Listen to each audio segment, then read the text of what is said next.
We started back in the year 2000, so obviously about 22 years, and it primarily came about when I was teaching in the area, and I have visitors that would come up from the cities or international travellers that would come through and would come to the classes as drop-ins and then would say, where else have you got teachers, or where else that teaches this method? So I got motivated by people wanting more, asking about it, and obviously gaining the benefits from it. So when I first started and explored movement and yoga, it was Ashtanga yoga.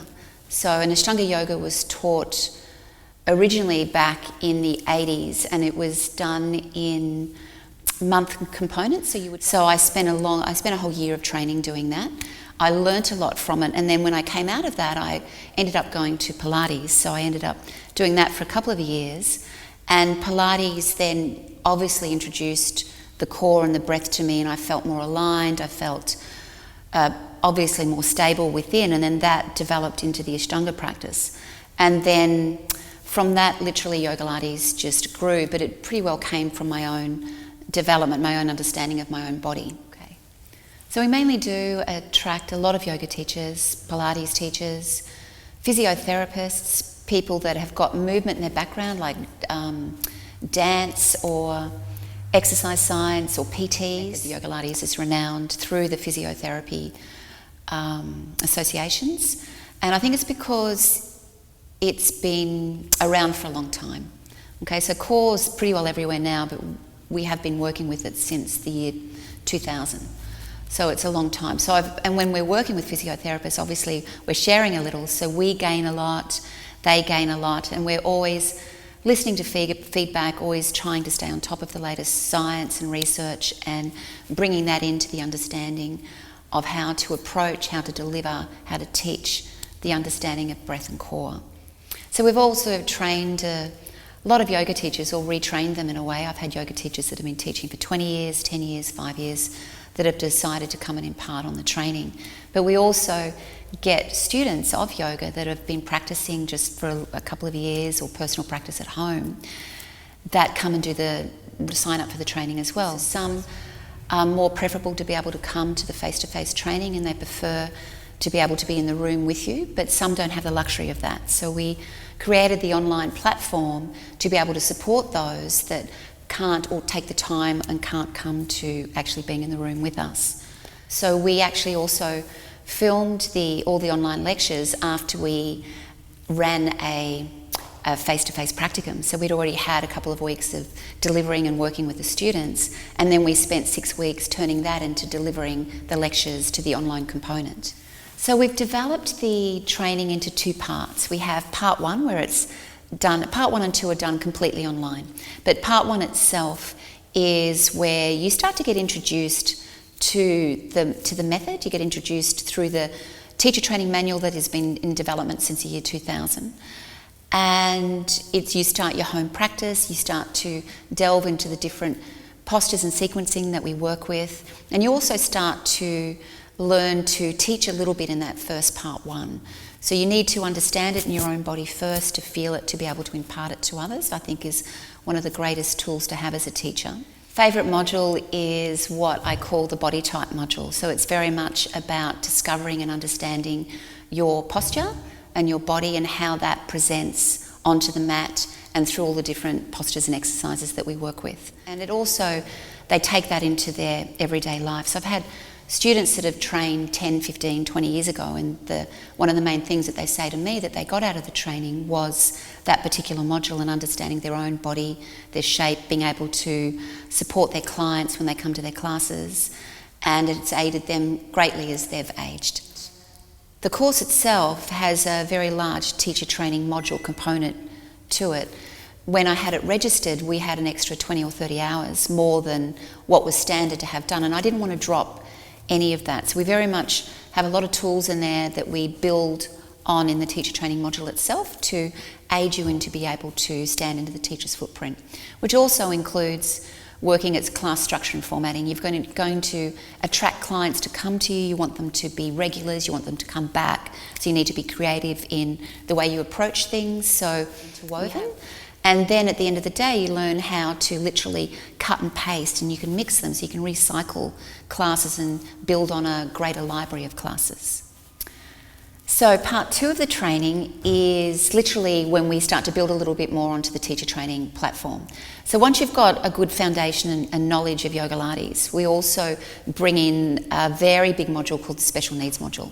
So that covers obviously what we would say the top 5 that you would get presented of pathology or problems with the body that people will bring into a class situation. So the special needs module very much supports you in understanding the actual conditions that certain people have, which can be a scoliosis, like an S-bend of the spine.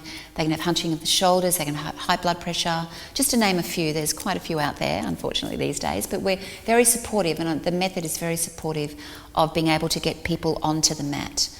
So the special needs module aids greatly in modifying and learning to modify postures and seeing whether that shape of that posture is good for that person, or perhaps we should change the shape but still gain the same benefits. So when I trained in Ashtanga, props were kind of a dirty word, as was core back then as well, because core wasn't heard of. They hadn't fused the two, they didn't understand it. So when I first started, it was sort of a little bit shunned upon for a long time.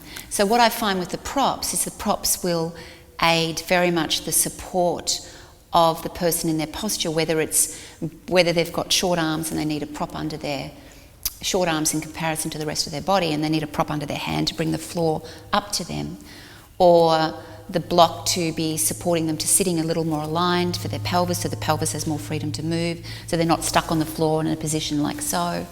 So it basically aids the person finding the posture a little bit more, and then their nervous system literally just unravels and they discover a lot more. And you can see that on their face when I'm working with them. So I have devoted pretty well my whole life, or a whole chapter of my life, pretty well since my early 20s. I'm basically nearly 60, which is quite a lot of room in there to be devoting my time and exploring many body types that I've worked with and many classes that I've taught.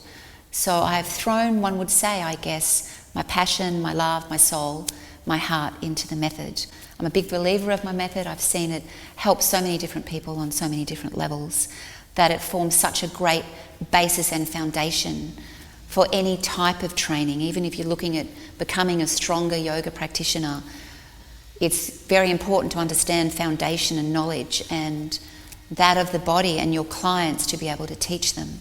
And one of the things that I do share with my students, that I feel that one of the greatest teacher that can be is to be able to teach a beginner how to find their way into the mat and how to develop a practice and how to understand themselves. I love discovering a person's body type, the individual body type. I can see them walk in the door, I can see them walk down the street, and you can already sense what's going on for that person, whether it's hunching of shoulders or lopsided through the shoulders, or something with the rotation with their pelvis, and that very much affects the way they do posture and explore asana or explore the core work on the floor.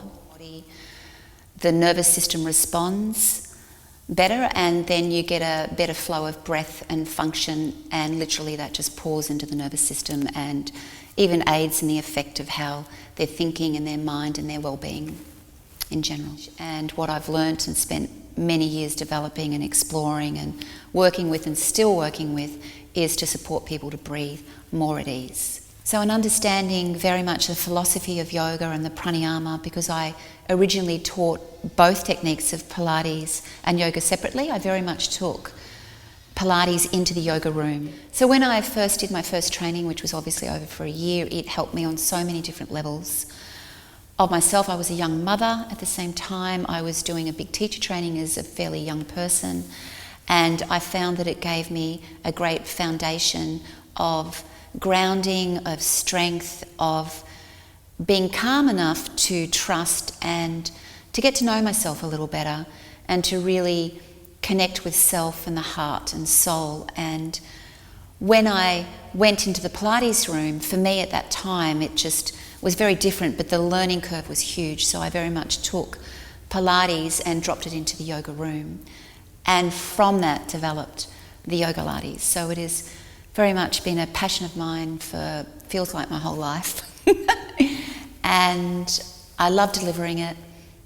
I also work with my colleague now, Nicole, who has trained in 2003, and she has equal amount of passion, a phenomenal understanding of anatomy, and her background is just a wealth of knowledge. And the two of us together have developed a phenomenal course that we're very proud of, to be part of and to share.